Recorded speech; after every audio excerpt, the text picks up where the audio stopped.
Lancias were among the first armoured cars to be ordered by the Air Ministry after the decision had been taken by Trenchard that the RAF should make its own armoured cars for the support of aircraft in the maintenance of security in Iraq. Lancia armoured cars were first used by the police in the Irish disturbances up and during 1922, when of course it came into being the Royal Ulster Constabulary. These were open-top vehicles with loopholes all round, to enable the crew to use their weapons. An internal partition divided the driver's compartment from the rear part. On some cars in Ireland, the frontal armour was increased in height, and a V-shaped wire netting roof was added to keep out bricks and stones, and of course bombs, more than likely hand grenades. 64 Lancia armoured cars were handed over to the Irish government in 1922, and these cars later had armoured roofs added to them and were normally equipped with 2 Lewis machine guns.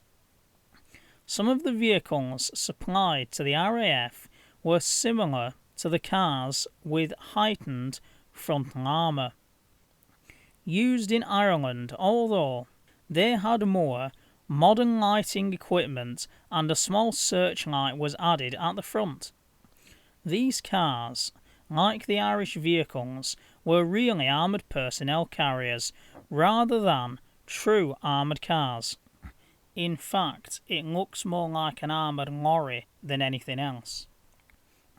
The other RAF Lancia was a fully enclosed armoured vehicle, although the same type of 4x2 chassis with dual tyres at the rear using a 4-cylinder engine was used. It was equipped with a small multi-sided turret mounting 1 Lewis machine gun.